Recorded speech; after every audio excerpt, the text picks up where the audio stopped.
Showtime, please welcome Mcintyre.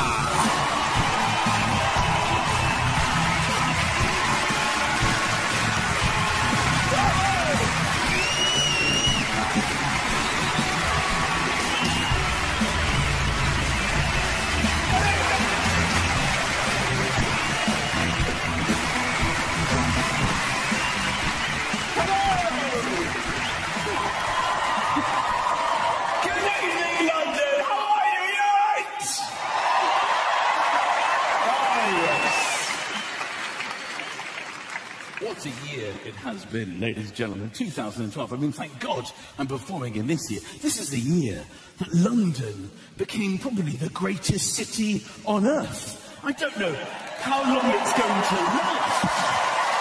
This very room, ladies and gentlemen, this very room, people won Olympic gold medals right here in this room. It was incredible. We all got so patriotic. It became almost fever pitch, didn't it? I think we sort of lost control. I mean, the day after the Olympics ended, we should have invaded another country. That was our time to retake the British Empire. It was quite depressing, wasn't it, when it ended, when the flame went out at the end, the final flame, and that's it, it's gone, no more Olympics. And Brazil took over. Brazil, like, wherever in that think it will have the Brazil Olympics. Then they did the little show, didn't they? Brazil. That was shit. It was. It was a street sweeper and Pele. Pathetic. The only Olympics. Our pride got so out of control. I think it was summed up in this lovely moment where Jessica Ennis was doing the long jump. And she was there, you know, before she goes, and she did the clapping thing where she wants everybody, the whole theatre, and come on. And she, no, don't you do it. I'm not going to hide you. This isn't the Olympics now. The whole crowd was like, yes, go on, Jessica, go on, Jessica. Everyone was in time. People at home were probably going, go on, Jess, you can do this. She was like, I'm going to do it soon, I'm going to do it. I'm not going to do it yet, so I'm going to do it in a minute, I'm going to go. I've been training for 4 years, but is it now? No, it's not now. It could be now. Is it now? And she ran and she flew. Probably jumped further than she's ever jumped before because of the weight of the expectation and the excitement and the euphoria of the nation. Then her major rival steps up next, a woman from Liechtenstein, who for some reason decided to do the same thing to the British Olympic Stadium. And everyone just went, no. She's too big. It was an extraordinary time. And I got into all the sports. I got into sports that, let's be honest, aren't really spectator sports. I will never watch them again. But I was obsessive over them because we were winning gold medals. Like the dressage. Is that really a sport? It's just a gay horse.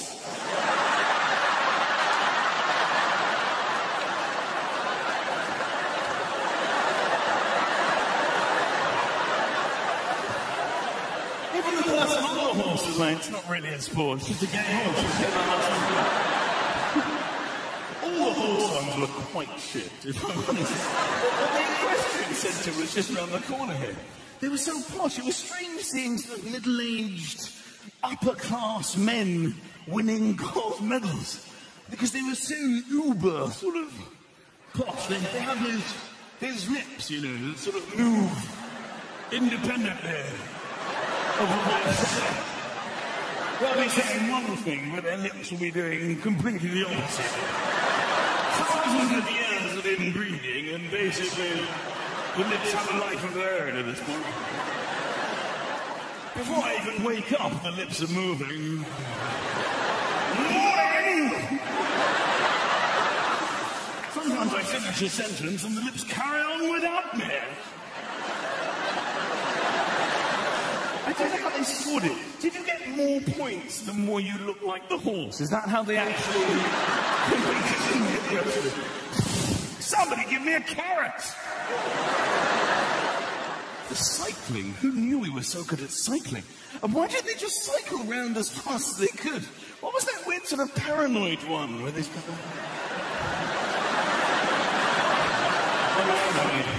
Piss off.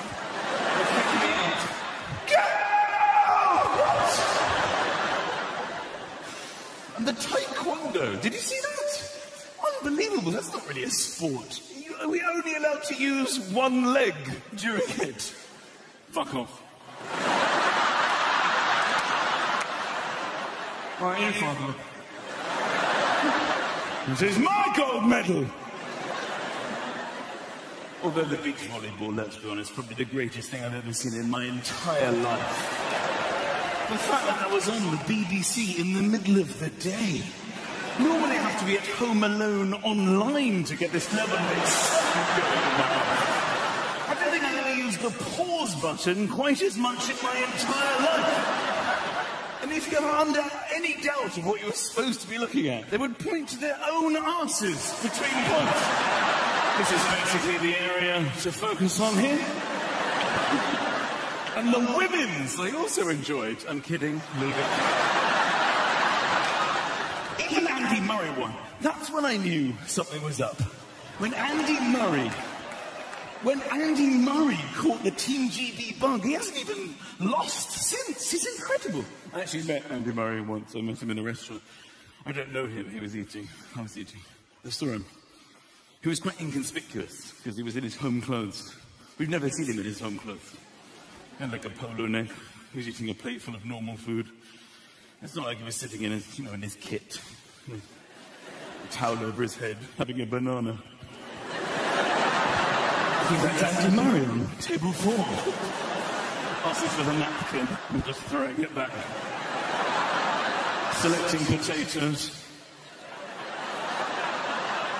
These two are fine. That one can piss off. I'm sure it's Andy Murray. So I went over to his table. He was sitting there with his girlfriend. You've probably seen her. Very pretty girl. She was sitting there. He was sitting there. There was 2 other people sitting there. And I just went opposite him. I don't know him. I just thought, I'd say hello. I should have said, excuse me, sorry to bother you. These are the classic ways to interrupt people you don't know. But I sort of panicked. I just identified him. I just went, Andy Murray. He stopped eating. He went, Michael Mcintyre. I said, I love you, Andy Murray. He said, I love you, Michael Mcintyre. I said, I came to see at Wimbledon. He's like, I've got your DVD. So I think I'm my favourite tennis player. He said, you're my favourite comedian. Anyway, we kept exchanging all these compliments. And I looked over at his girlfriend and she was doing this.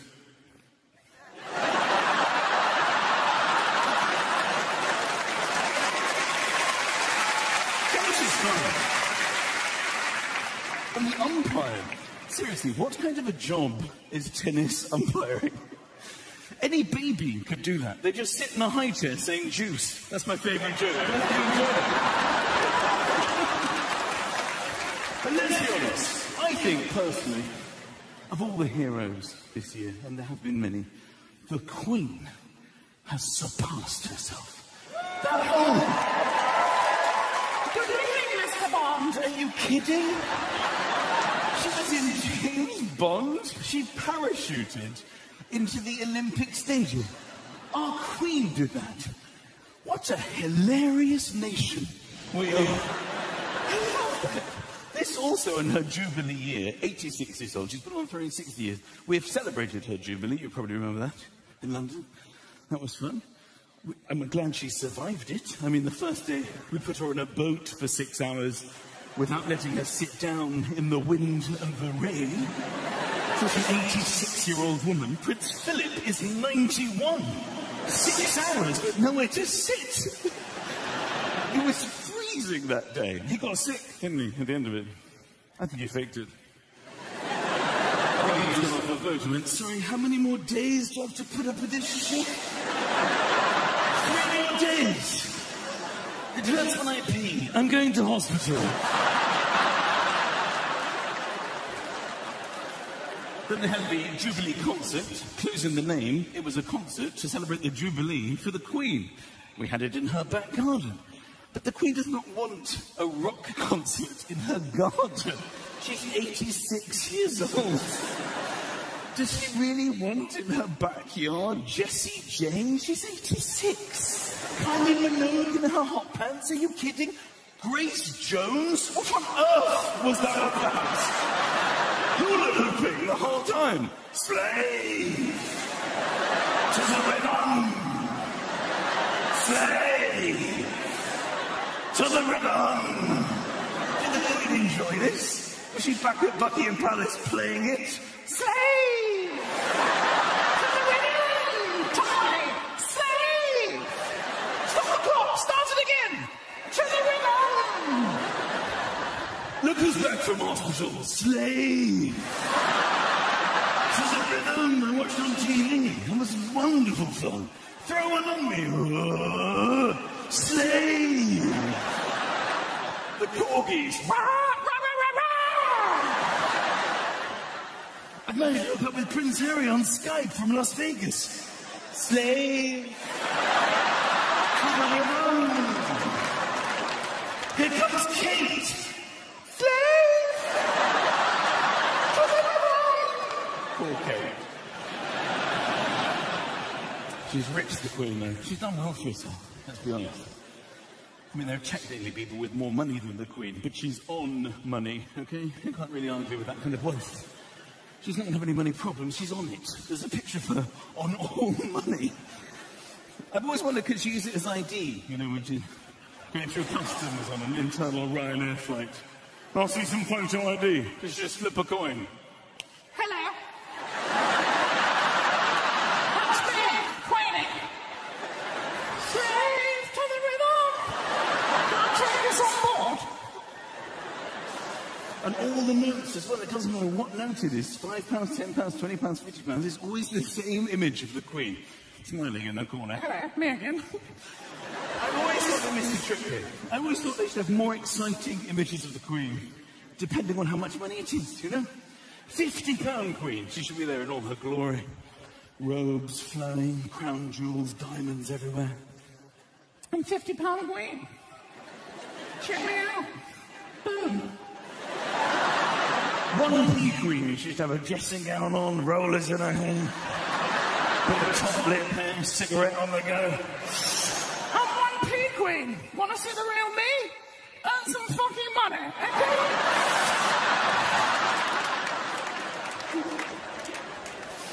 I actually met the Queen. I met the Queen. I got invited to like a reception at Buckingham Palace. I just went and I shook her hand.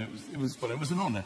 It was probably the most exciting post I've ever received, you know, when I got the invitation in the post. Because most days post is quite boring, you know, just bills and rubbish. But these days, it seemed to be glowing in the pile. I was like, what on earth could this be? It was heavy when I picked up the envelope. Sort of had silk woven into the fabric. My name was written in fountain pen, calligraphy. The M just went on forever. This is the most exciting post I've ever got. I turned it over, there was actually a seal on it, a red wax seal. I was like, oh, I'm going to Hogwarts. I was so excited. Children, Daddy's the wizard.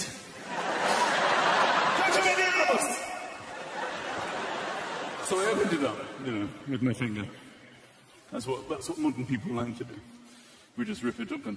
We just find a bit, rip. Because old people, they used to have little swords. I miss the swords. Why don't we get swords? Old people would have a little sword. They would do battle with their posts.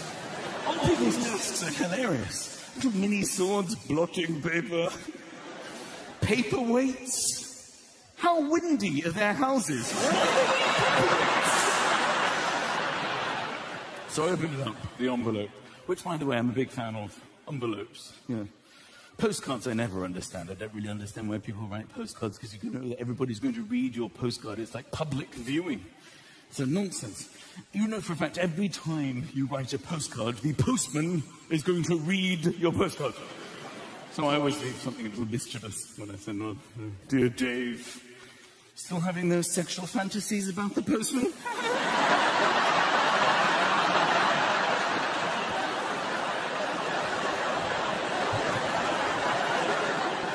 I don't know who writes anything anymore. I don't write anything. I don't even know if I can write. I type everything on the computer. I don't think I can live without spell check. I'll tell you what's really bugging me at the moment. Is people who have the same name that is spelled completely differently. I am so sorry for all of you people, and I know there are many in this room tonight. It's such an odd, unnecessary waste of your life. Like Sarah with an H, or Sarah without an H. Sarah without an H is pronounced like this. Sarah. And with an H, Sarah. But Sarah has spent the whole of her life doing Sarah with an H, that's with an H. Is that with an H? No, there's no H. Sorry, there's an H, you put an H, there's no H, there's actually no H. What a waste of life. Like Stuart with a W is pronounced like this. Stuart. Without a W, Stuart. What are you doing? It's not like it's, what's your name? Stuart. Stuart. And you are? Stewart. Stewart. And this is my wife, Sarah. Oh! Stuart and Sarah. Come and meet Stuart. This is Stuart. Come and meet the others. It's Stephen and Stepan. Do say hello. This is Stuart and Sarah. Stephen and Stepan. Oh, wait, this is Jeff and Geoff. Join the party. Jeff and Geoff and your wife Jill and Gil. Jeff, I forget who's with who. Jill is with Geoff and Jeff is with Jill. This is Stuart, Stephen, Stepan and Sarah. This is the three Seans. Do join the party. We've got Sean, Sean and Sean. Come on in. Sean, Sean and Sean. This is Stuart, Stephen, Stepan, Jeff, Geoff, Jill, Gil and Sarah. What a waste of life.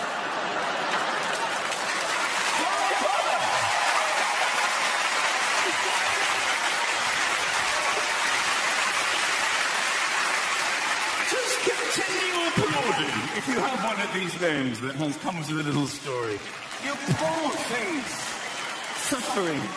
What's your name? Hannah. With an H. Yes. Hannah with an H. Oh, at the end.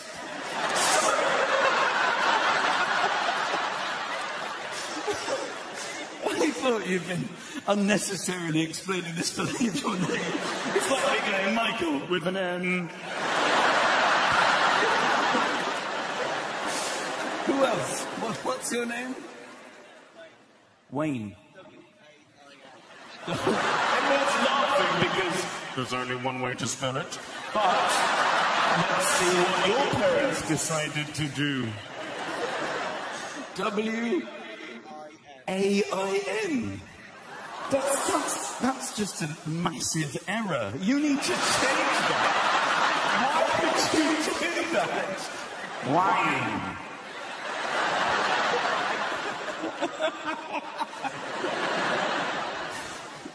So I opened up the letter. Right, you know. Do you remember that?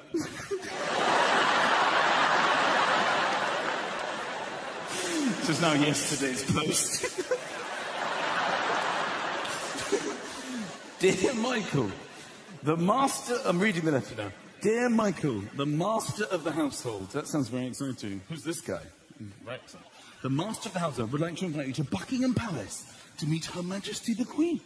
RSVP master of the household at buckinghampalace.com. Couldn't believe it. Invited to Buckingham Palace. So I emailed back almost immediately. Yes. Dear master of the household, I would love to meet the Queen. Thank you for your kind invitation. Then I signed it, Michael, master of my household. I regretted it as soon as I sent it. Why am I trying to be funny with the master of Buckingham Palace? It's obviously quite a serious person. He's not going to email me back. LOL, can't wait to see you. That's not going to happen. What I hope for is going to wake up the Queen. Wake up, Your Majesty. The most hilarious email has just come through.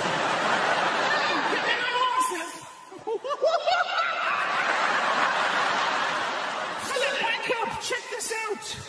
Oh, I love that Chinese comedian. He's such a...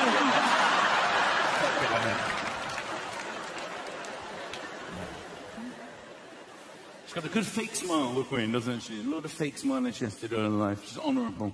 Because I can't do that. It's tough, isn't it? When someone says, smile, it's hard to smile. It's hard to... When someone's taking a photo, smile. It's always annoying with digital cameras as well, because they take a photo of you, then they delete it in front of your face. It's really quite insulting. Oh, that's terrible. Can we try again? No, we can't try again. I've only got one face. I'll be using this face for all the photos. Let's just take that one. The one that's really annoyed me, and this has literally annoyed me since I was like a toddler. So when people take a photo and they go, say cheese. And everyone goes, cheese. Why are we behaving like that? That is not how people say cheese. This is how people say cheese. Cheese. It's wrong with all of us. You're not in the supermarket pushing the trolley. Excuse me, mate, do you work here? I'm looking for the cheese.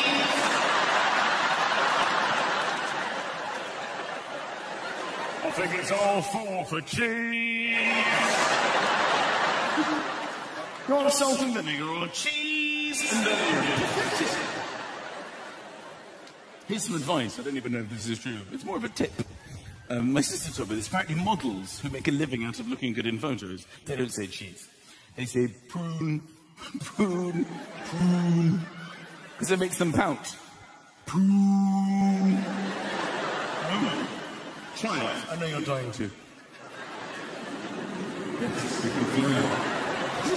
Slightly awkward. Obviously I meant the women. It's a pouting thing. Making blokes go, prune. But I think I do pout enough in my photos. Prune. Yeah, models do that. They're very arrogant, aren't they, models? It's actually one of those runway things. You know, the way they walk. It's the most obnoxious walk I think I've ever seen anyone do. Most sort of thrust. Check me out, yeah. Let's be honest, none of us would ever have the arrogance to walk like that in public. That's not actually strictly true. We all walk like that. And we get a strike in 10-pin bowling. It's one of the oddest moments in life. Doesn't matter who you are, you can be the hardest bloke on earth as you select the ball, walk down the lane in your normal walk, throw it down, do that leg thing for no reason at all. If they all fall down, you're suddenly the campest man on earth. Oh, who's the king of bowling? Turns out it's me! Boom! Complete personality shift! In one strike! I wouldn't have remembered that prune thing if it wasn't for my wife. She actually remembered it. She banked it in her mind to use it. And it was a little bit of a disaster. We went to one of these like red carpet things and had all these photographers. She's got a new dress on and everything. She decided to bring out the prune, but got it completely wrong. She said plum. Plum is a different fruit. Beginning with P, and it ruined her face. She looked like she was smelling something awful. She was standing there going, plum.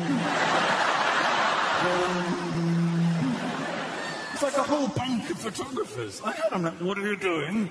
I'm doing that model thing. It's like, no, it's prune. Now I'm counting. There's actually a photo online of me going, prune.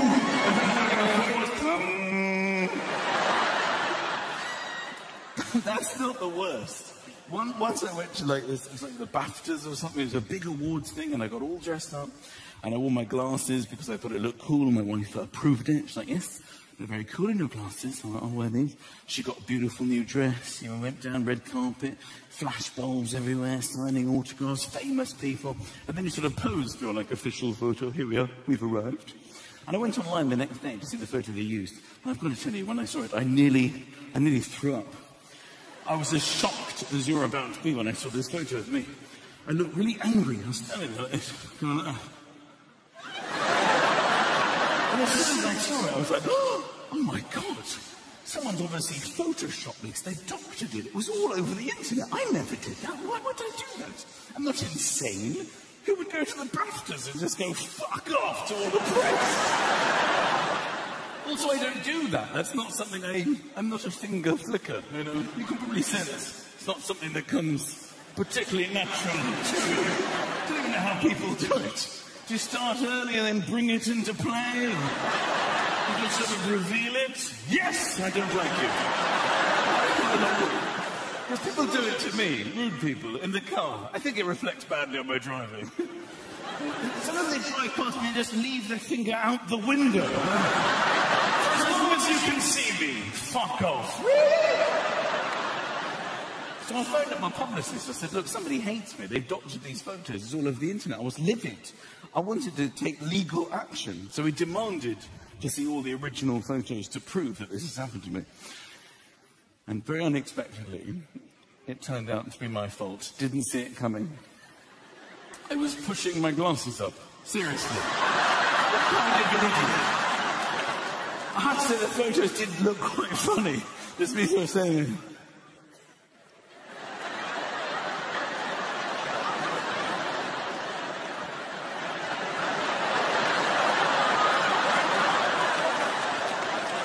My wife next to me. Because, you know, it would have been a big night. We don't go out very often. But when we do, you know, it's a grand occasion, especially for her. I mean, I marvel at all of you women, what you go through on a big night out, planning in advance, booking blow dries. She goes off for a blow dry. She comes back completely unrecognizable. It's huge. Get the nails done, the tanning, lots of tanning going on. Not all of you are very good at it. I don't want to be mean, but you have to tan your entire body. That's an essential part of trying to convince people who've been abroad. Some people sort of leave their feet. You need to tan all the way over the feet. And people go up to them going, oh, you look well. You've been away? Somewhere nice? In your socks? But the spray tan is good. That actually works quite well. My wife's had some spray tans. It's a very odd process, though. They spray her like a very dark mahogany. A colour that no human being has ever been, right? And then she has to wait like 24 hours, and then you wash off the mahogany, and then she's a beautiful golden brown colour. But this 24-hour period, well, it's difficult. It's difficult for the whole family. Because she stinks as well. She's a little stinking... mahogany, blow-dried woman walking around. The children don't know who it is. Daddy, who that stinky, dark lady downstairs? That's your mother. That's not mummy. I don't like that lady. She smells. Dark lady smells. Mahogany mummy, I don't like her. Please, I don't want her to read my story. Also, it's all terrible because it comes off and, like, she'll stain, she'll touch soft furnishings and clothing and literally leave brown stains on them, and it's led to literally the most distressing mornings of my entire life. You know when you wake up in the morning and you haven't yet adjusted to the day? I sort of look over. She shut the bed.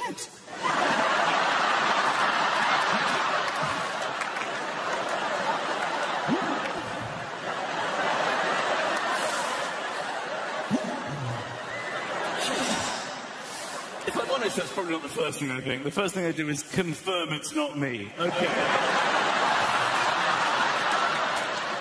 There's none on my side.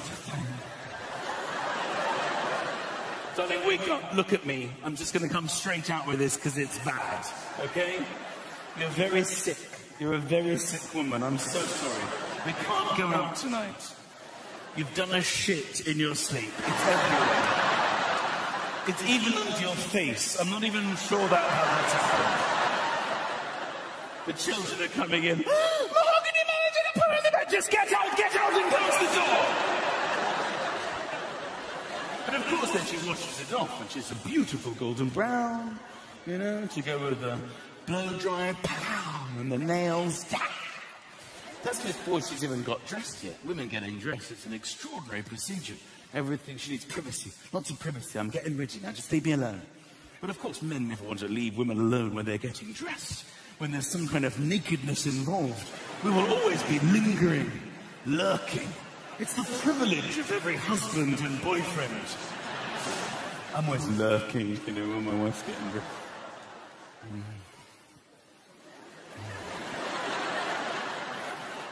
They'd be lying in bed looking at the laptop, but just leaning across. Can you just piss off? I'm getting dressed. I'm not looking, I'm just What pants are you wearing? Just piss off! Because it's fun. It's fun to watch a girl getting dressed. Not all of it, I'm not going to lie to you. There are aspects of a woman getting dressed that have decidedly mixed results. Tights, for example, is a very 50-50 affair. The first half is quite, I would say, almost erotic, a very enjoyable spectator sport. The lower leg, let's focus on the lower leg for now. Sort of pointed toe, delicately scrunch up the tight, glide it neatly over the lower leg. Lovely. Glide it over the other one. Marvellous. But once the tights reach the halfway point, this is where I suggest you leave the room, okay? Because some shit goes on after that.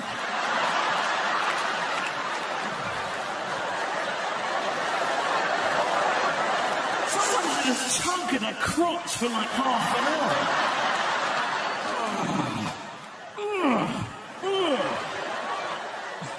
And just when you think it's over, she carries on. Jesus, what are we doing up here now? Just like walking around like a baby taking their first steps. Sometimes you look in the mirror and go, no, these aren't right. Don't do it again!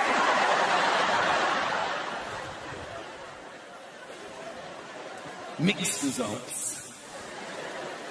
That high heels as well. Amazing when stationary. Sometimes you just stand there. What do you think of these new shoes, Michael? They're nice, aren't they? Oh my God. Those shoes are incredible. Yeah, I just bought them. They're really nice. I really like them.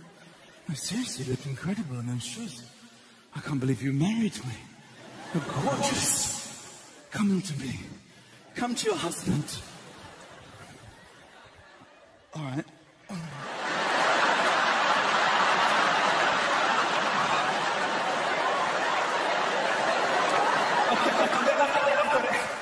You know what? I'll come to you. Let's not spoil this. Jesus Christ. Mixed results. That's before we even got to the face. Incredible.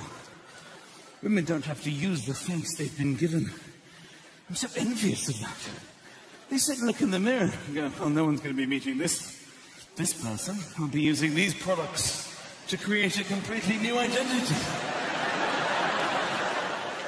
Men don't have that luxury. There's nothing more depressing than a man looking in the mirror before he's going out at night. Well, that's it.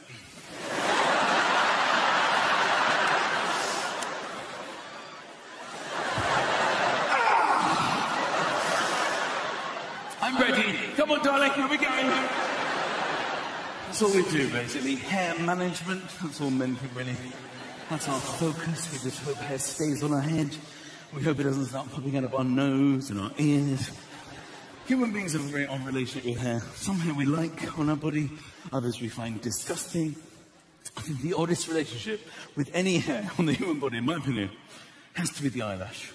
I just don't understand eyelashes. Why have we decided that eyelashes are magic? They can change the future. It's one of the most peculiar scenarios. When somebody goes, shh, don't move. Don't move your face. Stay still. What? What is it? What's on it? What's on it? Shh. Just stay completely still. Easy, careful.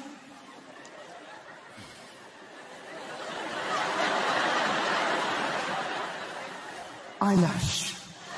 Oh, thank you. Well, go on then. Make a wish. Sometimes when I actually think about it, what do I need? Okay. Don't tell me. I won't. Thank you. What on earth is that all about? You've decided that certain hair that falls off your body can change destiny. And why is it that hair anyway? It could be any hair. You could be standing at the urinals going, excuse me, mate, don't move. What? Stay still. Easy. Easy. Stay completely still. Pube. Oh, cheers, mate. Yeah. Well, go on then. Make a wish. Try again. He's trying himself in the blower. Stay there, mate. I'm making a point. It's illogical. There's nothing men can do. There's nothing I can do. And it lends itself to laziness. I can't speak for other men, but I've become so incredibly lazy. You know, I'm in a long-term relationship now. I've been with my wife for a long time, and I sort of do what I can get away with. The minimum. I do the minimum. And I thought I was getting away with it. Until the other day, she had a word. It was quite frightening. It would obviously been like a build-up. I didn't see it coming. She just came up to me, Michael. Michael. Because her eyes looked different. No. Another word, please. Okay. What do you think? Okay. She said, Michael, if you open one more milk when there's already a milk open, so help me God, I'm going to divorce you. Really? With this close to the edge over milk? Yes, it's just a build-up. You just don't listen to me. I've asked you so many times. It's really winding me up. Why don't you do what I ask you?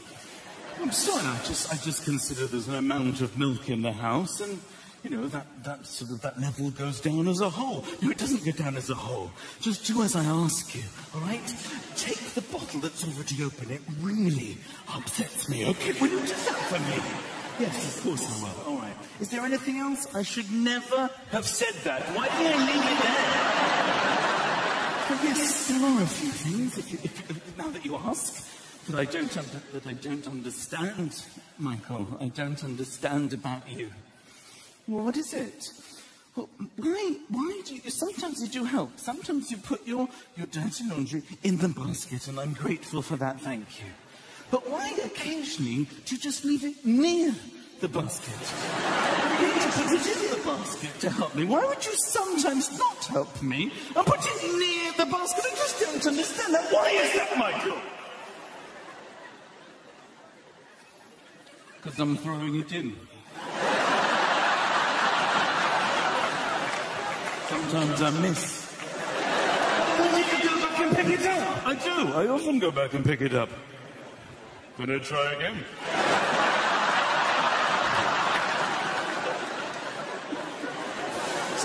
I'll do that for half an hour. I'm sorry, I won't do that again. Well, you better not, because it's really pissing me off. There's a few more things as well. Do you know that sometimes when you finish a packet of biscuits, you put the empty packet back in the cupboard? Why on earth would you do that? I didn't think you knew that was me. Who else is it gonna be? And will you please, and Michael, I know that I for a fact asked you this 100,000 times since we've been together. Please will you put your plate in the dishwasher, not next to it, because next to it, I know you think you're helping, but you're not helping, because it gets cleaned when it's in it, not next to it. Do you understand that? Sorry, darling, I do always help. Every time I finish my food, I always drop it off in the zone of the dishwasher. In the zone? This is helping me. You might as well put it in the fucking garden. It doesn't get clean in the garden, and it doesn't get clean next to the dishwasher. It gets clean in the dishwasher. Do you understand it? Why can't you understand that concept? When I unload the shopping, do I unload it next to the fridge, hoping someone's going to finish the job for me? No. When I cook for Sunday lunch, do I put the chicken next to the oven? No, I put it in the oven! When I take the children to school every day, do we sit on the pavement next to the car and then we get in the car? The only thing you clean in this house on a regular basis is your internet history, and it's disgusting.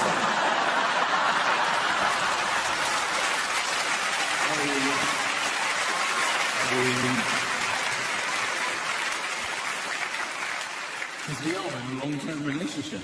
13 years we've been together. You know, I think we're deliriously happy. And there are people in here in long-term relationships. There are people in new relationships. There are people not in relationships. I suppose the question I'm asking is, how do you know you're in a long-term relationship? How do you know you can start terming your relationship as long-term? Well, I think, if you're interested, I've actually pinpointed the exact moment when a relationship goes long-term. I think it's when, before sex, you no longer take each other's clothes off, but you take your own clothes off independently, because you realize it's more practical and less time-consuming. Because in a new relationship, obviously, you're filled with romance and passion, lots of fiddling with bra straps and belts and ripping. And then, one night, you don't even discuss it, you'll just find yourself independently lying adjacent to one another and slowly taking off. Obviously, once you've established sex is on, that's normally just a sort of hopeful look towards her.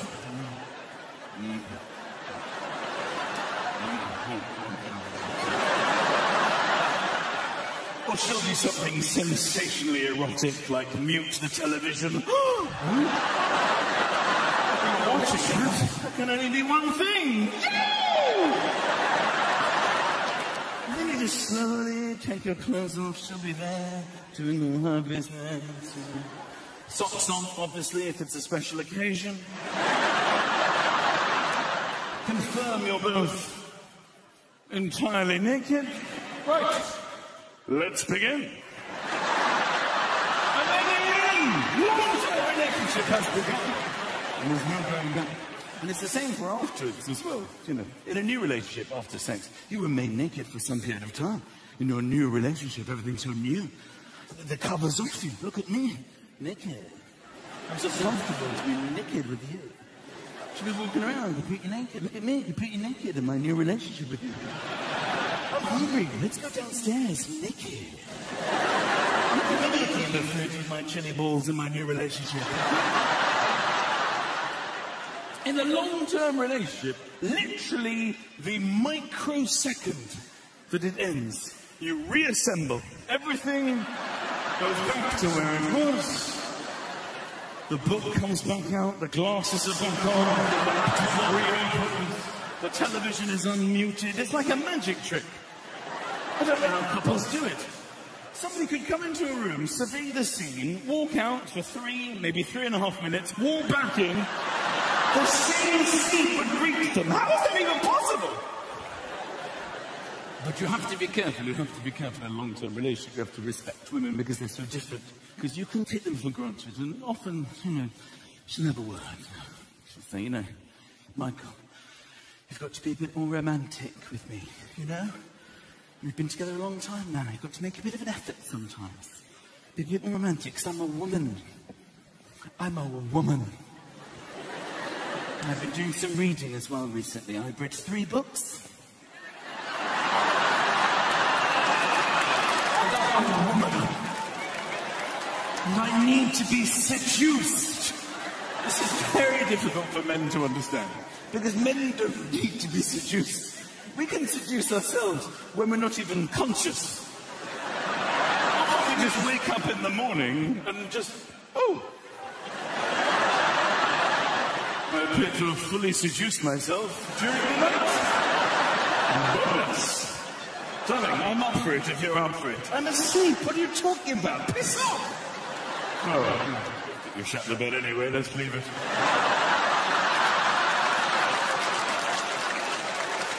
Spontaneity. That's big as well. Women love spontaneity. I just don't think men really know what it means. You know, just got to be a bit more spontaneous. Yeah. Just be spontaneous once in a while. Surprise me with something. Be spontaneous. Men don't really know what that means. We think it means do something when she least expects it. That's all we've really come up with. That's literally bending down, loading the dishwasher. Just as a catcher in the corner of my eye. Oh, yeah, hello. Shiny. What are you doing? I'm busy. I'm being spontaneous. Piss off. sorry, what's wrong with you? You wanted me to be spontaneous. I was reading the paper and then I tried to have sex with her as a completely spontaneous. It's the definition of spontaneous. I can't win. Once I actually knocked her in by accident. Jesus! Oh, Christ! There's a spoon in my eye! What the hell were you doing? Sorry, John, I was trying to be spontaneous. Spontaneously nearly took my eye out, you idiot! Such a dickhead. Oh my God, I've got pasta in my hair. Peas on my forehead. Such a twat. I wouldn't be here if you put your plate in the fucking dishwasher and not next to it.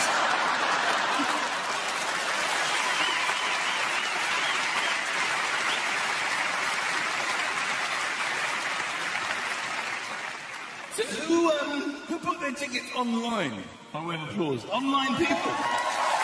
Online! Good. Yes, online booking. It's easy-ish, isn't it? It's odd. I find online booking quite difficult. There are aspects of it I just don't understand. What is that phrase that you have to repeat? There's like a challenge you have to go through before you even book the ticket. Some kind of literacy test. It was like a collection of letters that are all sort of wiggly and hiding behind each other. Wisdom from her 24. Okay. You just have to copy it. Wisdom from her 24. You press in and it goes, no. Why? Try these ones. Why am I doing this challenge? Sometimes you can get stuck on that bit for about half an hour. I just want a ticket! Then you get through to the registering. I just hate registering things online. It just winds me up. I don't want to join all these companies. I just want to get the product. I hate it when I look at a booking form and it's all empty. I just fill everything in, put your name in, put your address in. Sometimes when you click country of your address, every country in the world comes up. Because an unbelievable number of countries you have to scroll through. Also, one of the problems with living in this country, we don't actually know where we live. There are too many options. You have to look for all of them. England, you hope for England, because it's nearest to here. No, not England. England, not there. Great Britain. No, not Great Britain. Okay. All the way to the United Kingdom. You have, like, cramp from getting to the United Kingdom. Why are all these countries there? I don't understand it. I was booking tickets the other day to see the View Cinema on the Finchley Road, okay, to see the Avengers or something. Who is coming from Uzbekistan? Why? Is it here? Surely the only country that should be on the list is the country we're in. It's a local cinema. Angola is the first one on the list. Who's in Angola going, today I would like to go to the cinema in North London?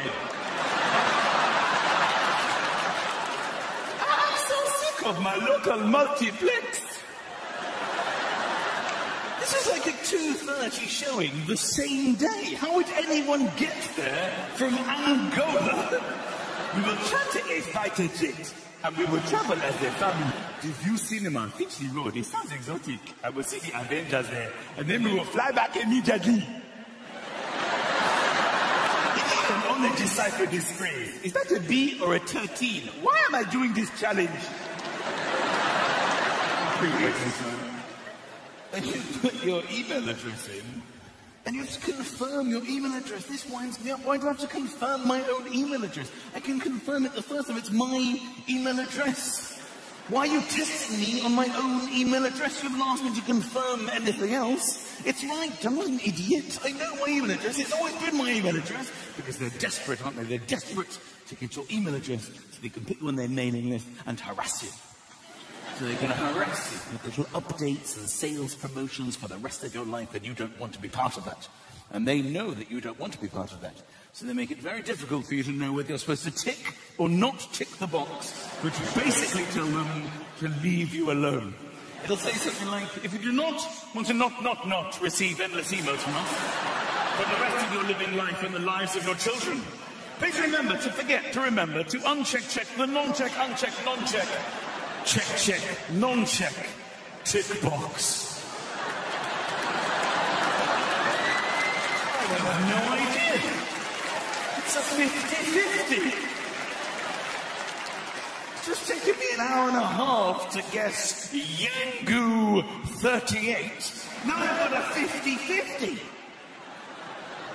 Terms and conditions you just agreed to. I mean, who's got time?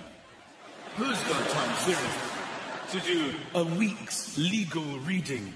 I'm just trying to buy a toaster from Argos. I don't think we need to get the lawyers involved at this early stage. I'm sure everything's fine. I'm buying an album from iTunes. I'm sure legally there's going to be no difficulties. That's it. All that's what you just tick it. They don't let you go to the next page anyway, unless you just go, yes, I'm sure that's fine. You have to tick it anyway. We don't even know what we're agreeing to. I think a small part of us is panicking slightly that in sort of 30 years, people from iTunes are going to just show up at our houses. We own this house. Get out. You signed this several years ago when you bought a single. Passwords, I mean, Jesus Christ, I remember the good old days. Do you remember? I look back nostalgically when I had one password for everything. We all had our first password. Do you remember your first password? But then it started to get complicated. We have to have a number. That started to come into play. Can we have a number, please, in your password? A number? I don't have a number in my password. Well, you'll need a number in your password. So we all came up with the same solution to this little dilemma. You can have the number 1 at the end of my normal password. Now they can be quite rude, can't they? You suggest a password, it goes, weak. Fuck off, those are my children's names. Why are you calling weak? Who are you to judge me, Amazon? Then you forget your password, and let's be honest, I forget passwords all the time. Every time I log back onto something, you try to rejoin, and then it's like you already joined several years ago. Do you remember your username and password? That email's already on our system. I don't remember doing that. That was years ago. It's not that important to me. Well, then you have to answer these security questions. I don't even know the answers to my own security questions. I don't know. Where was I born? Did I put the hospital? Did I put the town? Did I put the... I don't know where I was. How many dogs? I've got lots of dogs. Which dog did I put in it? I don't know. Mum, can you fill me back with your maiden name? I can't get it wrong. Booking fees. That's a pisser, isn't it? Booking fees? You have to agree to the booking fee? I have just spent an hour and a half doing my own booking. Who the fuck am I paying the booking fee to? We need to end booking fees. They're stealing from us. I'm doing the booking. You slag off my children's names and then you take money for no reason. But of course you agree to that because you're already in. You're already an hour in. Of course, so whatever money you need at this point, I will agree to. You put your credit card details in, the last 3 numbers on the signature strip, and you fill it all out, and you're quite proud of yourself. Look at that. I've done it. And you click next with confidence. Then everything comes back in red. You fucked this up, you left that out. What were you thinking? You embarrass yourself with this one. You half expect to see me at the bottom, pathetic. Sometimes you're doing it, but it's happened to you, and you get timed out. Who am I racing? Sorry, it's too late. Too late for what? Who selected their seat online? I didn't even know this was possible. You see the whole plan. It's like, yeah, let's go there, let's go there. I think in the future we'll be able to see where other people are sitting, get some information, hover over other seats. Oh, it's sort of like some... You know, this person has big hair, don't know them smelly person hair, let's not go over there. Hot 19-year-olds. Can I sit there, darling? Can you sit over there? With the booking system, you seem to be over there, I seem to be over here. I did this booking the seats for the first time the other day. I've never gone to the cinema with so much confidence over where I was sitting in my entire life. I knew the whole plan. I was there with the popcorn of my wife and everything. That's not in order of preference. But there was somebody in my seat. It was really disappointing, because I put it online. I was so confident that was my seat, but then somebody was in it.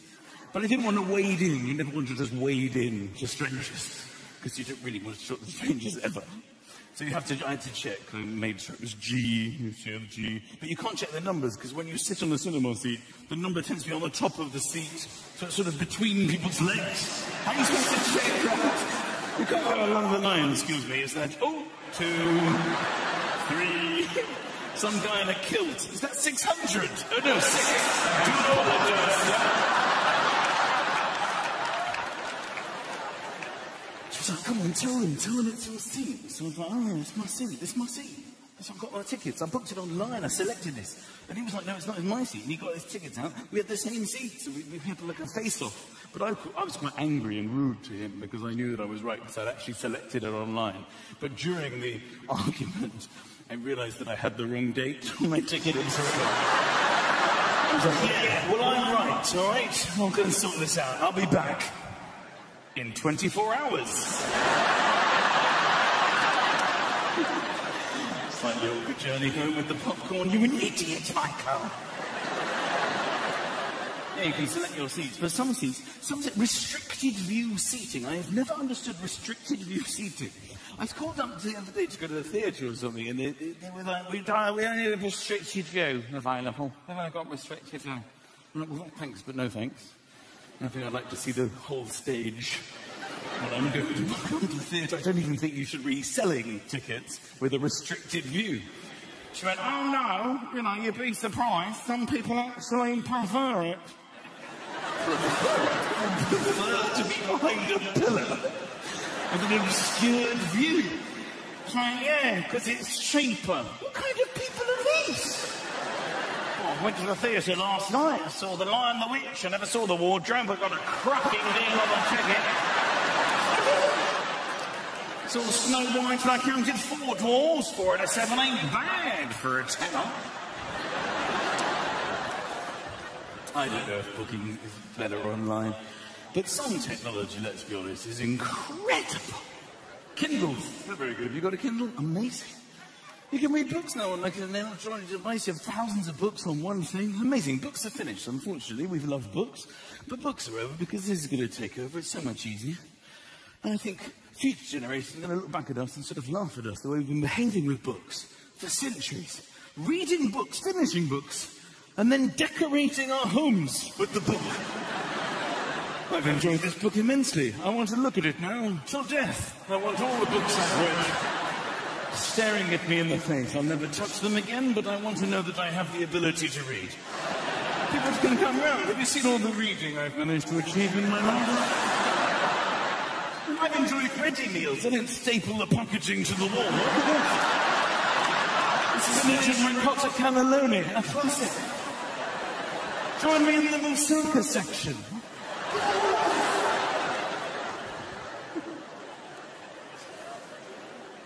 The phone, honestly, I couldn't live without a phone. I mean, my mobile phone, it's my whole life. I check it all the time. I think I'm really a bit mad. I check it in the morning before I even open my eyes. I have the phone in front of my face. What has happened while I've been sleeping? But it makes you paranoid, doesn't it? Phones make you paranoid. I hate it when people don't text me back. It really winds me up. I did that the other week with a couple. We had a nice time. My wife and I went to dinner. We laughed, we joked, we split the bill. I think we hugged at the end. I sent a text in the car, classic text. Lovely to see you. We should do this again sometime. Send. Whoosh. I expected within moments to get a doo-doo along the same lines. Lovely to see you too. I got nothing. Nothing. This has literally pissed me off. Weeks. It's just rude. Because he's obviously got my text and just taken it. It is lovely to see me. And carried on with his own life. It's human interaction. It's courtesy. It's the equivalent of me getting up, standing in his face and going, that was a lovely night. We should do this again sometime. And him just going... Really? We went out the other night, my wife and I. Went to like a fundraiser dinner. And everyone was sitting at tables and eating and stuff, and it was quite a grand affair. There was an auction, and this guy came up before the auction. He said, we're about to have an auction, but before we do, if anyone would just like to donate £1,000 to the charity, please stand up and make yourself known. You could feel the tension around the room. It's like, really? A grand just to stand up? But then people started standing up. Sort of generous, rich men would just sort of stand up. Yes, I will give you £1,000. And people would applaud like Spartacus. Yes. But the funny thing I saw was this waiter right at the back just went...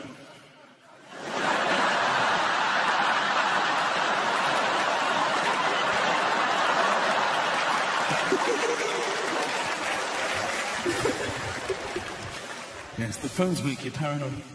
It's like that. You ever get that phone call when somebody calls you completely by accident, they've like sat on their phone and you just hear noises from their life? And you pick it up, you just hear sort of them walking along. I don't know.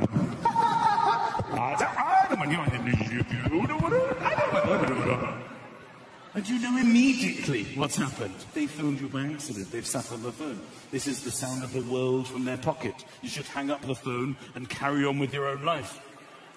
But I can't. I listen for as long as is possible. Then I start convincing myself they're going to slag me off. I've never had a cross word with them. How are they going to go? Oh, that Mcintyre's a prick. I knew it! Bastard! I was waiting to listen for 1 hour, 32 minutes and 12 seconds.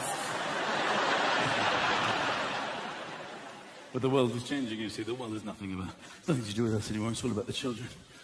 It's changing so quickly, moving so fast. Technology. A good example of this was I was in the car the other day with my children. And you know when kids go, "Are we nearly there yet? When are we there today? When are we going to be there? We're nearly there yet." Because of sat-nav the other day, my 4-year-old said, "Daddy, have we reached our destination?" That's what we want. I've got 2 children, Lucas and Oscar, Lucas with a C.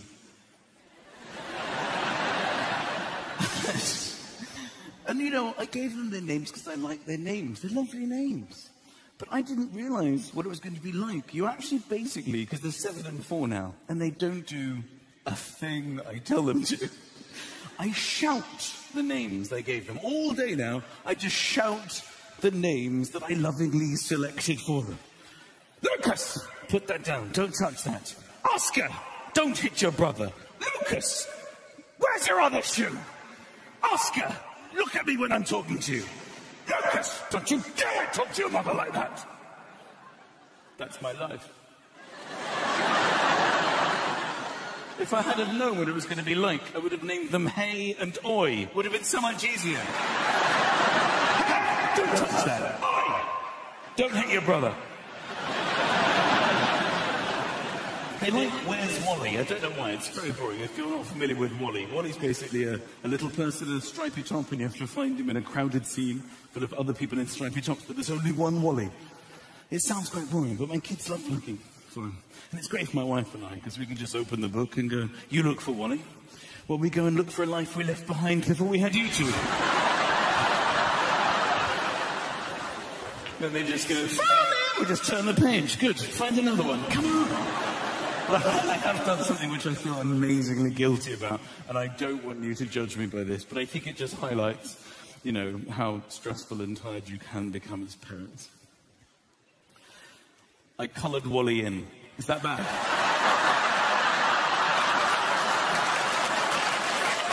There's no Wally. I've been looking for 11 days. My wife and I went to Venice last weekend. We needed the break. But they're very clever little children. It's amazing how absorbent of information they are. And because they need to learn everything. That's what children have to learn, everything in the world. But they learn like useless information as well, like adverts. We know that adverts are rubbish propaganda, just nonsense.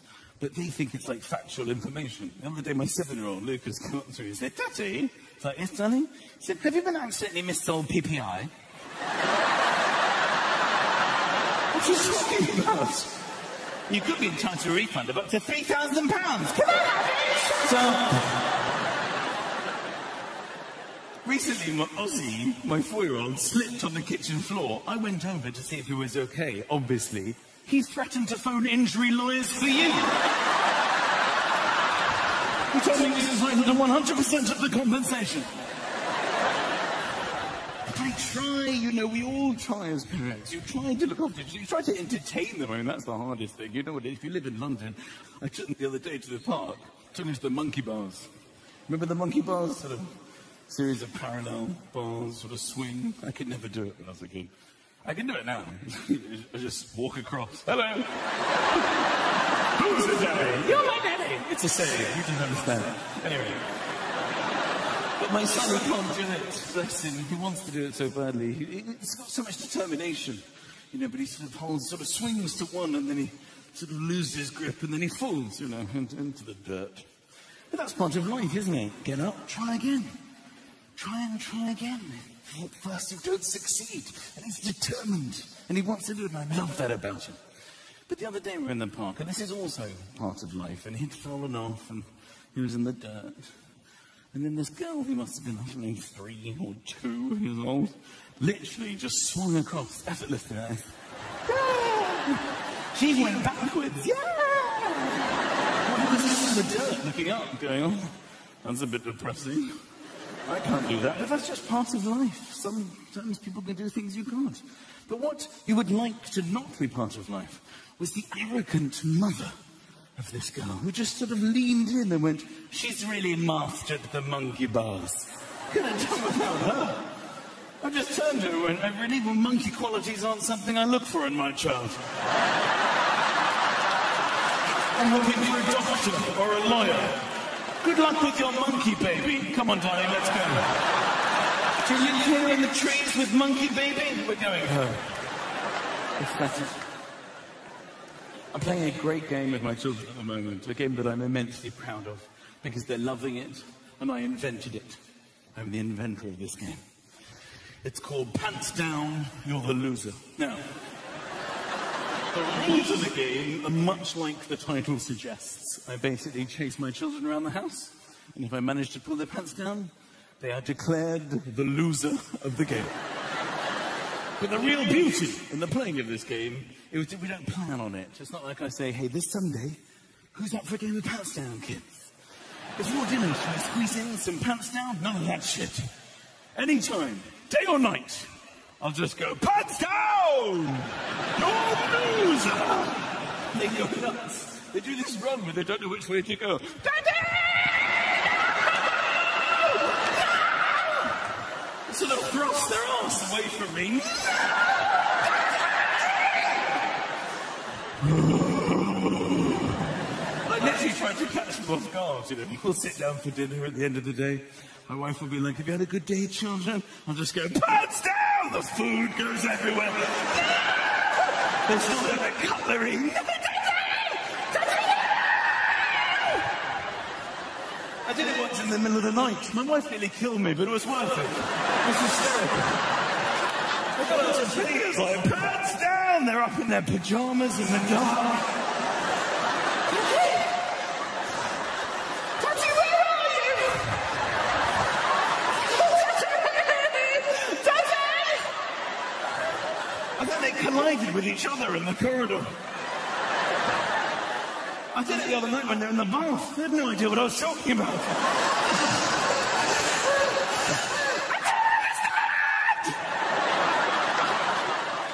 It's nice to have something up your sleeve, you know. I've been walking up the stairs. I just go behind them, pants down. Please don't think, and this is very important to me, that I play this game to the best of my ability. I never actually pull their pants down, it's just the threat of it. It's not like I go, pants down! Game over. Couple of naked losers. Go and look for Molly, you're embarrassing yourselves.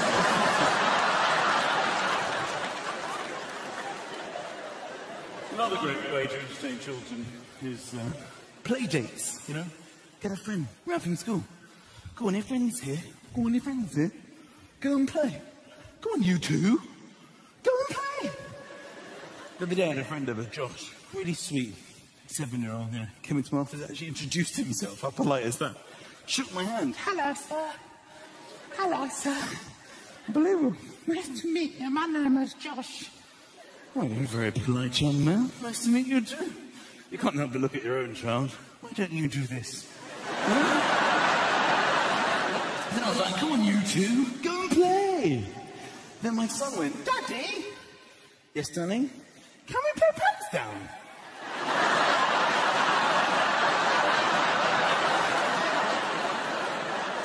Absolutely no way. Don't say that again. Just go and play. Shh. Then the kid went, please, sir, try and pull my pants down. Oh, shit. Oh, I'm so sorry. I should have told you this is not your fault. This is my fault. This is not a game that we can play with other people, okay? Do you understand? It's a private game that me and you play at home. I thought I'd making this worse. So I realised I had to change the subject. I'm like, you know what? Let's play it. It is basically pants down without the pants down finale. So we played it. We played catch. I basically chased him around the house for about an hour. We had a lot of fun. It was completely forgotten. And we had dinner. Then his dad came to pick him up, quite a serious, quite an angry-looking man, sort of an angry face. So, hello, it's Josh here. I'm like, oh, yes. Josh, I think your dad's here, or you're under arrest. Who is this guy?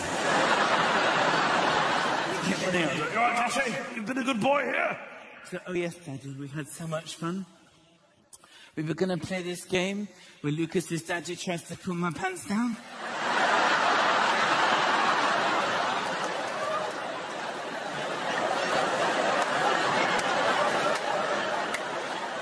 But instead I just ran around the house while he tried to touch me. That's what I said. I don't know what's in my actual life. I can explain. You better explain. But the key to parenting, and you'll know this if you're a parent, or you can remember being a child. Basically, don't lose your children. They're little. They try to escape and they don't know the dangers of the world. So I will repeat myself all day, every day. Stay close to me, stay where I can see you, hold my hand, don't run off. Sometimes you lose them. Sometimes they go from here to here and you literally nearly have a heart attack.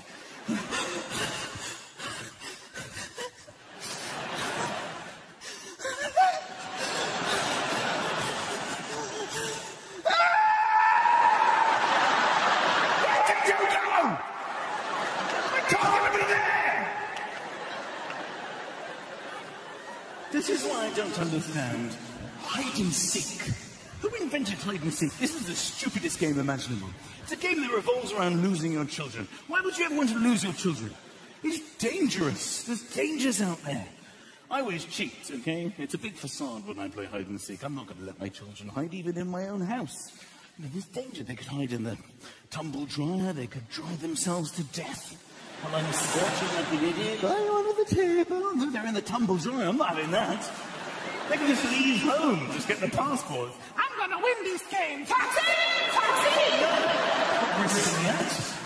So I cheat and I always know exactly where they are. 7, 8, 9. I see where they go. They go behind the curtains. It's their little feet sticking out the bottom. They're safe. They're behind the curtains. I'll fake the whole thing. Are you under the table? No. I know where they are. They're behind the curtains. Are you in the cupboard? No. They're behind the curtains. Okay? I'm faking the whole thing. Are you in my wallet? No. You can hear them giggling. They're behind the curtains. That's it, all right. Sure go. Are you behind the curtains? Yay! Whose turn is it? They come running out. The other day we played this. I had no idea how they did it. They outwitted me. They were not. It was horrific. I was like, are you under the table? No. Are you behind the curtains? Where are you? This is no longer a game. Come to Daddy now. I couldn't find them for about half an hour. My wife and I were beside ourselves, frantic. After 20 minutes, she seriously suggested to me that we phoned the police. This is how bad it was.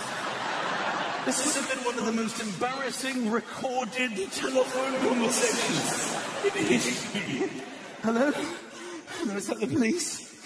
Hello, I'd like to report 2 missing children, please. Please, can you help me? Just calm down, sir. Where did you last see them? I was on the landing. I counted to 10. And then they just disappeared. Please, it's just where they are. We played hide and seek. He said, what? But that's not the point. The point is I don't know. I've lost them. You've got to send someone. I love my children so much, and Michael, they're missing. I think they've won. Of course they fucking won. Why did you not listen to me? I tried my best. I tried to be a good guy, but I don't know. I don't have the answers. They've got a lot of questions, don't they, children? I just refer them to Google. Why is the sun like that? Why the moon? Why the days? Why is it called Tuesday? Google it. There's a question the other day I could answer. He said, well, how many days in the month? I was like, I know that one. I actually know that one. Because of the song. If it wasn't for the song, I don't know how I would ever know how many days are in any particular month. I don't know how people live their lives, but I have to sing the Days of the Month song to myself every single month just to get to the next month. 30 days of September, April, June, and obviously you stop at the month you're in. You don't sing the whole song. If it's September, you just go, 30 days of September. Mm-hmm. It's a good song. It's a helpful song. It's probably got the worst last line of any song ever written. You couldn't seem to accommodate February into the rhyming structure. It's got a caveat at the end of it. It's almost like someone's interrupted the performance. 30 days and September, April, June, and November. All the rest have 31. Except for February. Sometimes has 28, sometimes has 29, depending on whether it's a leap year, okay? I love a caveat at the end of a song. All you need is love. You've got to consider food and shelter. There's other things as well.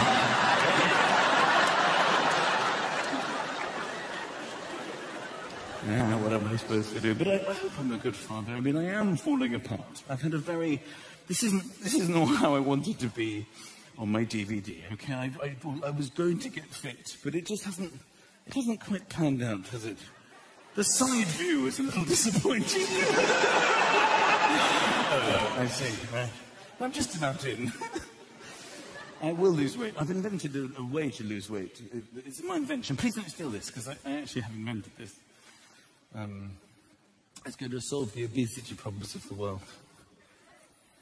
Put a mirror in the fridge. I know.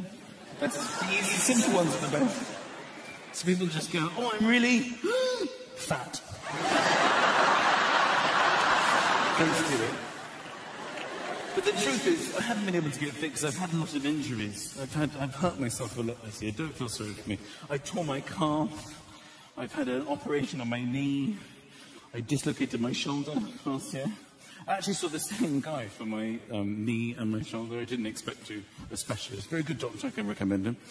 He helped my shoulder. Then I went to the hospital with my bad knee. And I opened the door. It's the same guy sitting behind the desk. I went, hello? I said, oh, I know you. I know you. I said, yes. How's your shoulder? It's good. Oh, really good, thank you.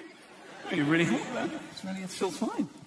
But I'm here for my knee. I've hurt my knee. Have I come to the wrong room? He went, no. I do shoulders and knees.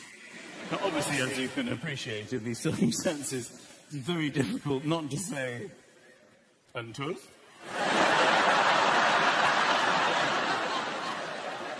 But he hadn't heard the rhyme. What kind of a lunatic? Everyone knew the rhyme. He just went, no. On shoulders and knees. Knees and toes. I don't do toes. Do you have a problem with your toes? I could recommend someone to help you with your toes, a toe specialist. No, I was just wondering, because you do shoulders and knees, you do knees and toes. No, I don't do toes. What about heads? Why would I do heads? There's no joints in the head. I'm a joint specialist. I do shoulders and knees and toes. I don't do toes. What about eyes and ears and mouth and nose? How many things are wrong with you? I do shoulders and knees and toes, get out! I've also had 5 teeth out this year. Okay, that's bad, I know. 4 wisdom teeth, all of them, and another tooth I've had to have out because I've had terrible trouble with my teeth. It all started last year. I had this pain in my tooth because, you know, last year I was fine. My knee was fine, my calf was fine, my shoulder was fine. I was in pretty good nick. Then I had this pain in my tooth and I went to the dentist. You know, as you do. Open my mouth, which is key. Obviously, you have to be asked. You don't just walk in, huh? So I sat in the chair and he looks in my mouth. He's like, you know what, you've got a rotting wisdom tooth. I've got to take it out. I've got to take it out. It's rotting. And I didn't really mind. I didn't even know I had wisdom teeth, to be honest. I know that my wife's had them out, so I'm like, yeah, fine, whatever you like. Also, there's a TV there. I was watching this morning. It's right in my face. I was watching Philip Schofield chatting away. I was like, yeah, go for your life. So he just got to work, and I just lay there, and I lay there for a while. I don't know, maybe an hour, maybe more than an hour. And I thought, I've been here ages. So I flicked my eyes over, you know, to see if the dentist was okay, and he wasn't. Oh, my God. I was quite stressed. Sort of sweat coming off his forehead. He was straining like this. So I tried to ask him if it was okay, which is hard when your mouth is completely numb, and he had, like, equipment in it. Came out as one sort of sound.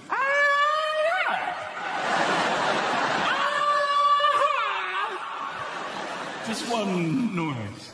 Like a Northern Irishman saying mirror. That's an odd moment. Mirror.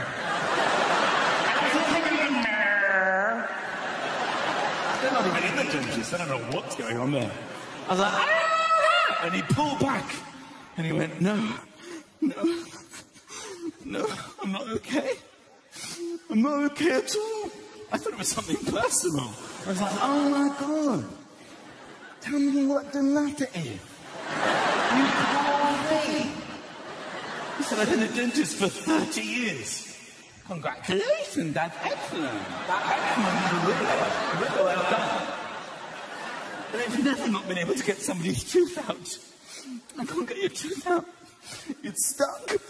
Okay, look, you need to calm yourself down. Okay, I'm not in any pain whatsoever. I've got nowhere to be. I'm watching this morning. I'm absolutely completely fine. Go away, have a cup of tea, shut up, come back, try again. I believe in you. He said, the reason you don't feel any pain is I've numbed your mouth, okay? Look. And he passed me a mirror. I am not going to lie to you. Till the day I die, I will never forget the image that greeted me in the reflection. Okay? This side of my face was literally twice the size of this side. It was bruising, I hadn't even noticed. My bib was covered in blood already. I couldn't even see it. There was blood dripping up the side of my face like a sort of vampire. My eye was sort of closing. I was like, what the fuck are you doing?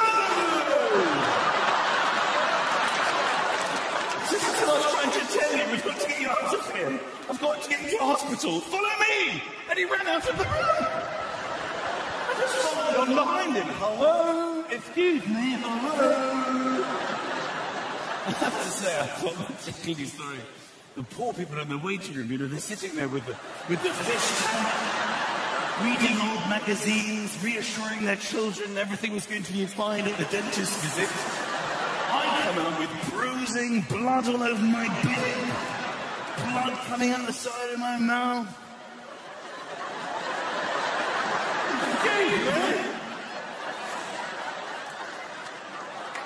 Has anybody seen the dentist?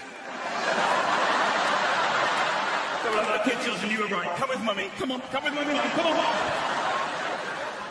I turned around to that idiot on reception. There's some woman there. She's like, would you like to book an appointment with the hygienist?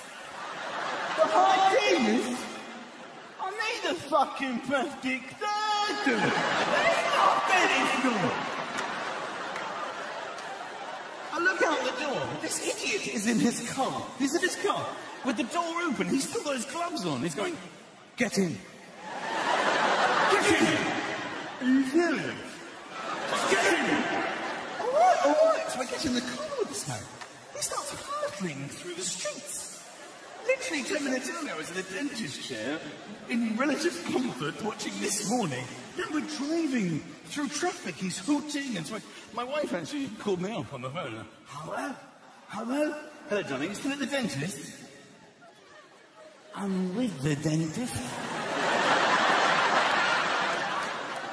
You mean you're at the dentist? I'm at dentist. I'm with dentist. You mean you're at the dentist? No, I'm not at the dentist. I'm with the dentist. Why are you being so pedantic? I'm not being. I'm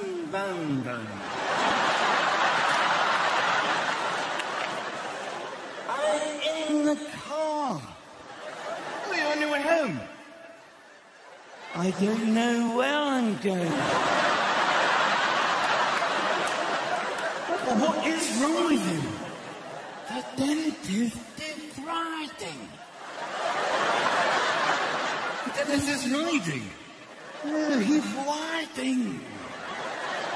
He's writing. The dentist is writing. The dentist is rising. The dentist is writing. The dentist is writhing. I'll call you later. I'm calling a waiter. You're having lunch with the dentist. Finally, we show up at this door. He's like, you see that door? I'm like, yeah. Go in there, okay? That's a hospital. They're going to treat you. You're going to be fine. They know to expect you. Just tell them your name. Everything's going to be fine. Get out. Come on, get out. So I get out to this guy. He just drives off. He leaves me. I'm now standing on the pavement, right? I've still got the bib on, the blood-soaked bib. I'm standing there. I saw my reflection in the glass. I have to say, I looked horrific. I was worried it was going to startle the receptionist, so I came in at my best angle. Hello, sir, can I help you? Yes, I was wondering... She's like, oh my God! Oh my God! Have you been attacked? Like, no, I haven't been attacked. I don't go out in the bib expecting assault. I've been attacked so many times, I now wear absorbent clothing. Apparently you're expecting me. Okay, sir, can I take your name, please? Now, the problem is, and you'll know this if you're a local anaesthetic, you can't move your lips. I have no control of my lips, and you need that to do certain letters of the alphabet. The M, for example, greatly requires lip work. M, and I couldn't do it. I need that to identify myself. So she's like, can I take your name, please? Yes. It's Mcintyre. Mcintyre.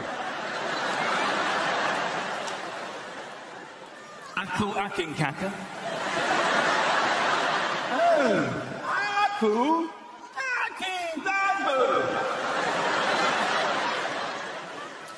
Mcintyre. Oh, what's my lip?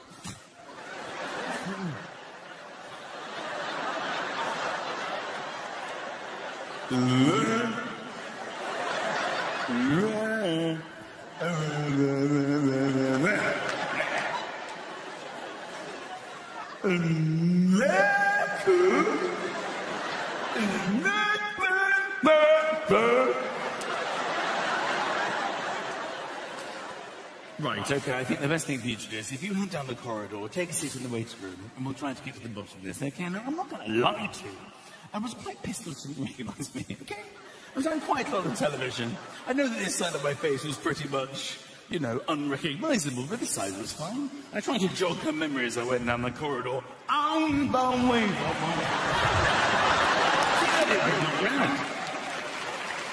So we get into the waiting room now, and the anaesthetic starts to wear off. I feel a bit, you know, it hurts a bit now. I'll start making sort of low, sort of E.T. type sound on my own in the corner. I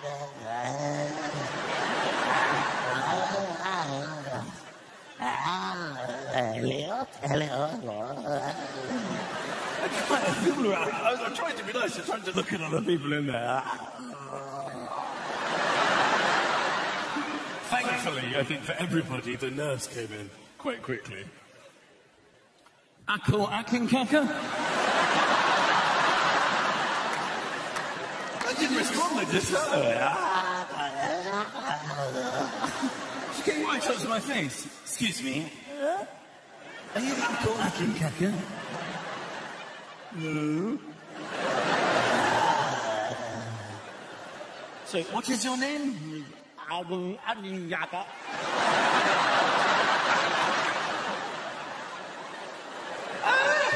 That is actually me. Sorry, chaps.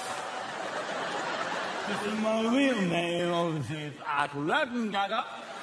But here they know me as Kaka.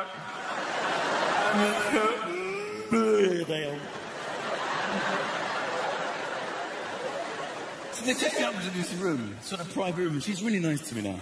She's like, oh my God, you've had a terrible day, haven't you, sir? I have. I had a real horrible day. Please, you can help me. So, yes, don't worry, don't panic at all. We do this all the time. We're going to give you a general anaesthetic. We're going to take your tooth out. Everything's going to be fine. If you just want to take all your clothes off and pop this hospital gown on, we'll take you straight through to surgery. For all my clothes off. If you take all your clothes off, pop the gown on, we'll take you through. Why do I have to take all my clothes off? All the patients have to wear the hospital gown. That's hospital policy. If you don't seem to understand the situation, I've got a problem with my tooth, which is located in my lap. I don't have a tooth embedded in my arm. But can I wear my home clothes? But no. You'll know what it's like if you've been to hospital. They humiliate you for no reason at all. You have to put this sort of piece of shit, floral, thin gown on the wrong way round with your legs hanging out. I have to go into a room with this gown, with literally my bare bottom hanging out of the back, and you put this on for no reason. It's for everyone in the hospital has their clothes on the right way round. You have to put it on like that. Now come out.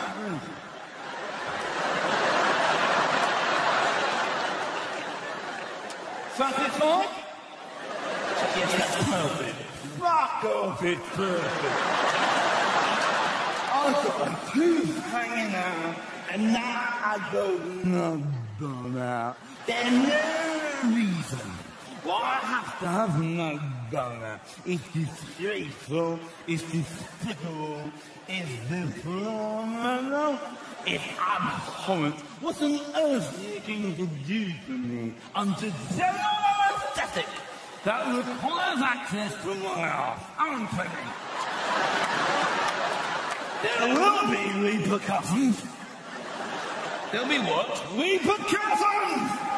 Don't take that tone with me, Mr. Akinkaka. For the last time, my name is Akinkaka! Now I have to follow this woman down the corridor, literally down the corridor. There's no way I'm going to walk down the hospital corridor with my arse just flapping away here. So people just happen to be behind me looking at my arse. No, that is not going to happen. So I go down the wall like this. Unbelievable. Somebody actually doing the same thing towards me. All right, quickly, easy. Thank you. Finally, they lie me down on a hospital bed, and I'm thrilled now because my arse is concealed. I'm happy. The anaesthetist comes in, a very serious, sort of quite old man. Hello. I'm the anaesthetist. I'm going to give you a general anaesthetic. I'm going to knock you out. I'm going to give you a small prick in your left arm. You're going to be knocked out immediately. You okay with that, Michael?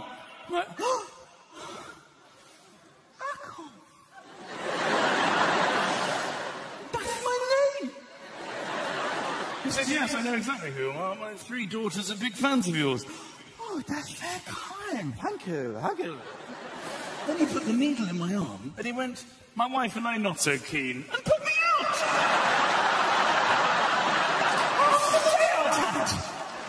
I was like, you mother...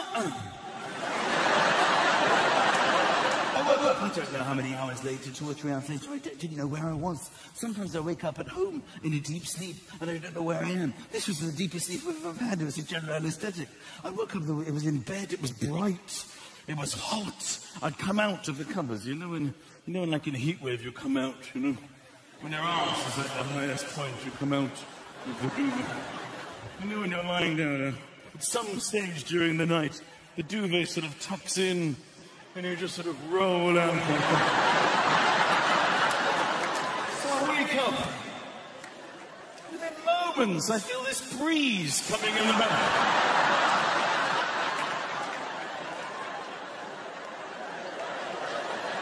So I turn around to see my entire family standing there. But would you what my son said? Pants down, you're the loser. Oh, we're back tonight!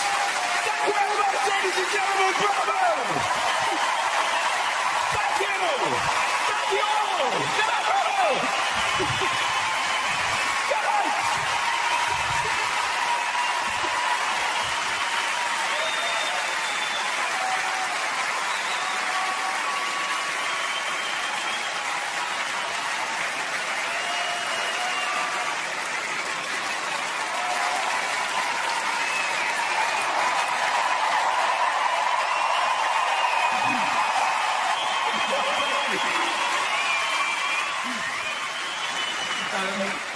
First of all, I'd like to say thank you to all of you for being here tonight, for coming to see my show. I mean, I depend on you. Without you, I'm nothing. I enjoy it too, but anything. Thank you so much. Because if you knew what my life entails, you'd realise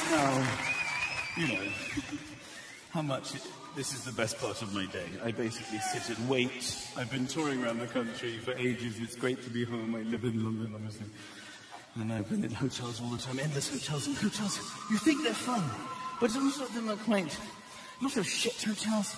I had literally the most probably embarrassing experience I've ever had the other day when I was checking into this hotel. There was this woman on reception, quite cute. Very cute, actually. Sort of eyelashes. Seemed to be flirting with me. It's quite weird. I came in and said, hello. Hello.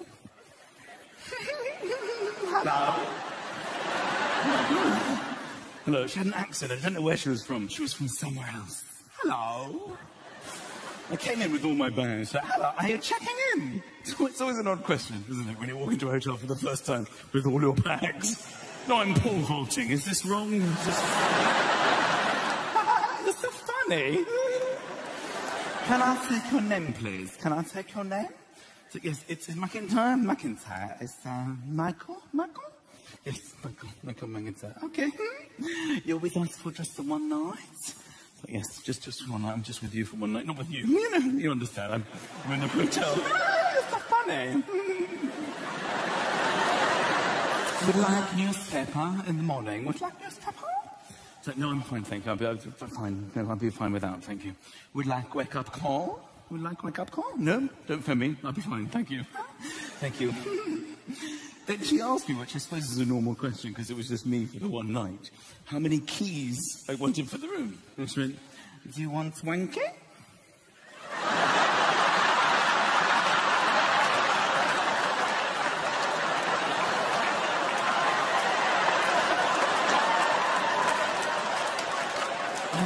I'm sorry, what did you say? Do you want one key? Do I want one key? I can give you one key if you want. Is that included in the wake-up call? Because it's not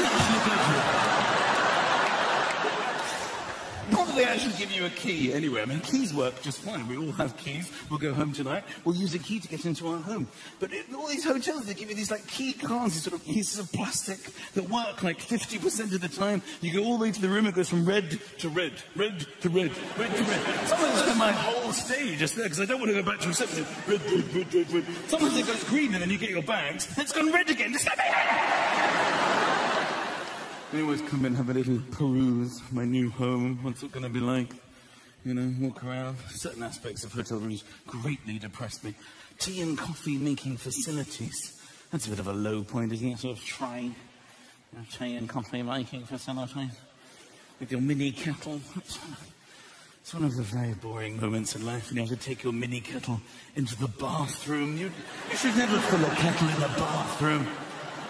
You take it in there, you put it under the tap, right? Fill it up entirely with water. Then to get it out, you have to empty all the water. Take the big one. You fill up the whole thing, empty entire kettle, take it out.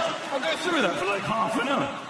Then I have to turn to the bath. It's a very depressing situation. And those mini milks, what do you do with those little UHT milks? And it's like a magic trick. It doesn't matter how many UHT milks you put into a coffee, it will never change colour.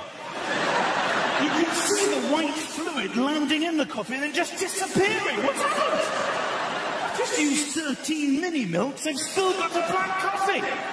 The liquid isn't even rising. How is that even possible? But the biscuit is really rather thrilling because it's free. I eat the biscuit as soon as I see it. I don't know why. I get so attracted to a free biscuit. Shortbread. I don't even eat shortbread at home. If I walk into a hotel and there's shortbread...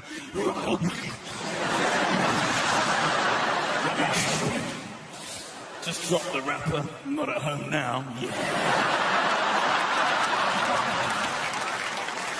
For opening drawers at random, empty. And I check them all. There's never anything in them. Empty, empty, empty, empty.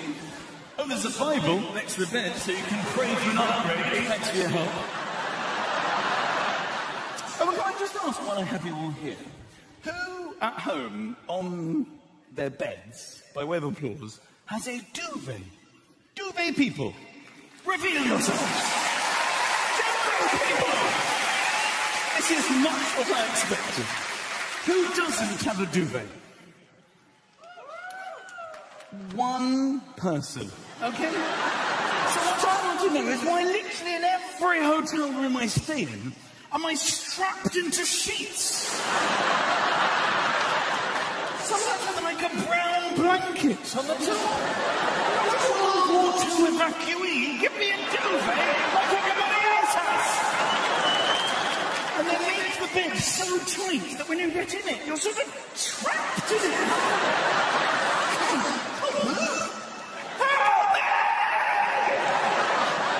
People outside the door going, as soon as we get in, Mr. Mcintyre, we will come to your aid. Just sit tight. Have you had enough to eat? I had the shortbread.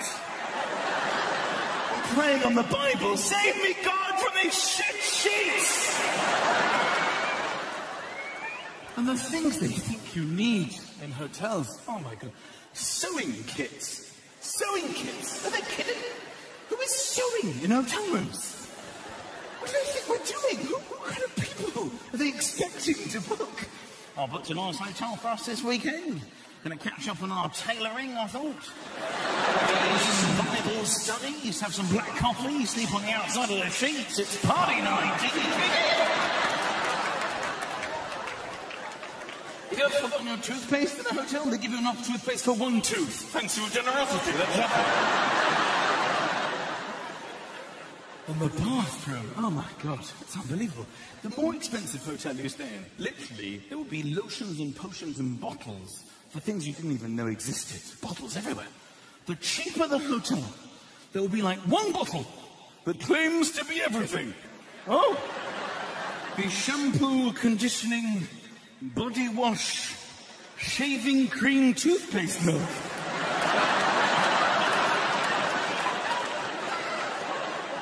Milk! I might try this in my coffee. I never know. And inappropriately sized towels, these drive me crazy. You come out of the shower, and there's like 15 towels that get smaller and smaller and smaller. Towels that don't go round the human body. What is the point of a towel that won't go round a human being? Sometimes they just use the mat. At least this fits.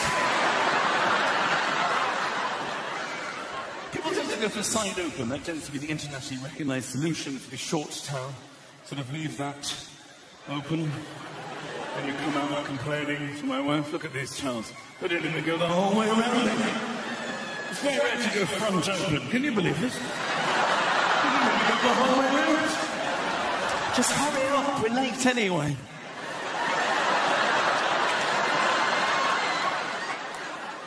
Once I got the sewing kit and I sewed up all the towels to make a huge